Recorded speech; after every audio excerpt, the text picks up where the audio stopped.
Hey now, real quick, I just want to talk about the power of consecration. Consecration. Basically, to consecrate is to set apart, um, and that's kind of where I've been. I've just been kind of keeping myself apart from everything, everybody. It's been a season of me, just a renewing, trying to figure out me, clear my head, get rid of all the mind pollution um, with TV and radio, the bullshit that is social media and all that. I've just been walking into a new season, and with that, you know, I haven't really talked to many of my relatives, and I know for some people, you probably say, well, that's not good to not have family or not have anybody around. But depending on who it is that you're talking to and what you're talking about. So for me, I think God has just put me in a position. I'm an introvert anyway, so I don't have to be around tons of people. But I think um, I've just been really trying to figure out me and what it is that I need, I want, I like, because for so long, I'm really bad about putting everybody else above myself, especially, of course, my children and my mother, and most of my relatives know they can come to me for just about anything, and I have an open door. I'll do any and everything that I can, but I'm noticing that I'm always one of those friends that if I haven't heard from you, I'll pick up the phone, call you, text you, check in, see how you're doing. But I said I'm not going to do that while I'm just trying to work on myself. And as a result, I haven't heard from anybody. um, so it kind of put things in perspective for me because I haven't heard from any of my relatives or friends or anybody. I have two close friends who have checked in on me um, pretty frequently. Other than that, I don't really have tons of people that's just banging down my door, checking to make sure I'm all right, sending gifts, none of that. So, but that's okay because I'm learning to using this time to clear my mind. Even my children are with their father for the week, so I'm really taking advantage of the time to renew my mind, clear, filter my mind, my spirit, and really walk into a new season. So I I took the time and wrote some goals and did some praying and fasting and um, I met with some friends over the weekend. So caught up with some friends that I hadn't seen in months, and it was refreshing. It was refreshing. Um, I started personal training, and my trainer is awesome. She's she I think she's gonna be a she's a very dynamic person, and she's very encouraging. I worked out with her this today, and I'm excited to be me, like just figuring out who I am. Especially the past 13 years, my whole adult life is I've pretty much been married my whole adult life. So I really just figured out who I am and who God wants me to be and walking in purpose. So I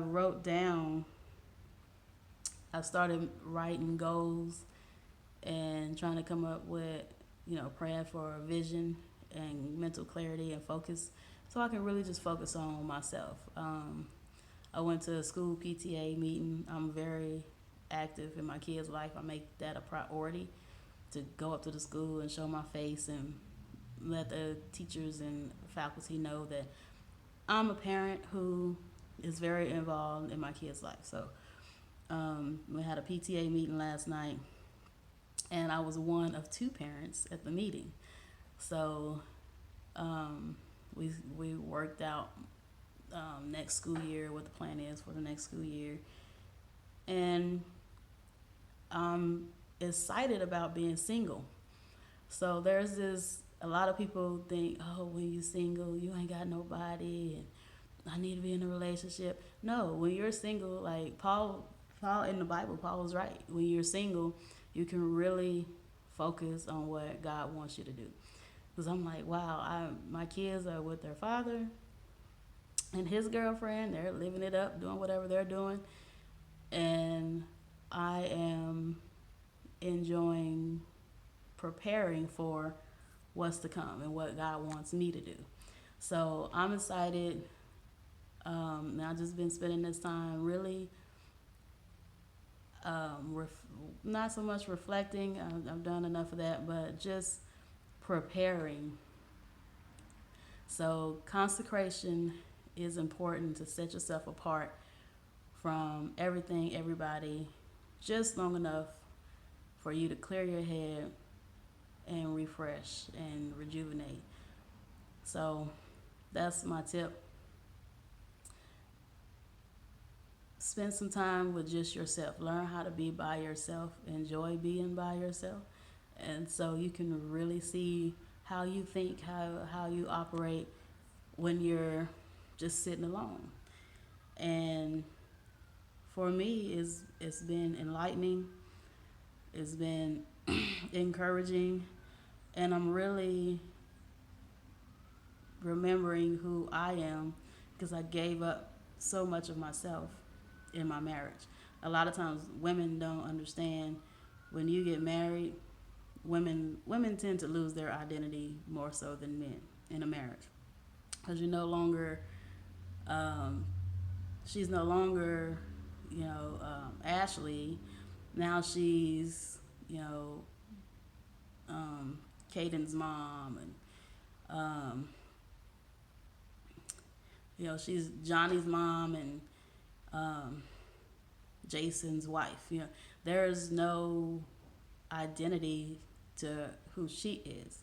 So as women, we have to be true to ourselves and stay true to ourselves and make sure we meet a man that doesn't want to change us and allows us to still be us, because a lot of times they come in expecting you to do X, Y, and Z to fulfill their needs, and they completely disregard what you need.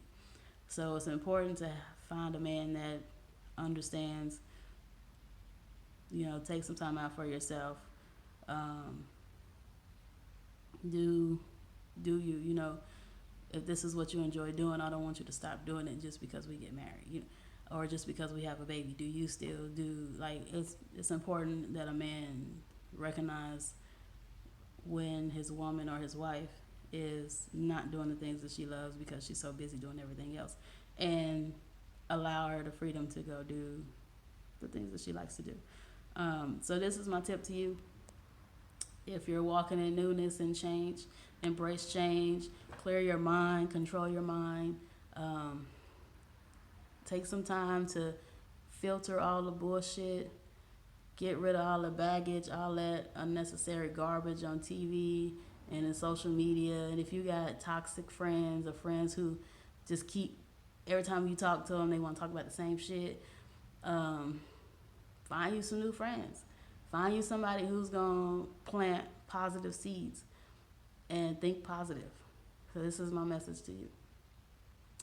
Bye.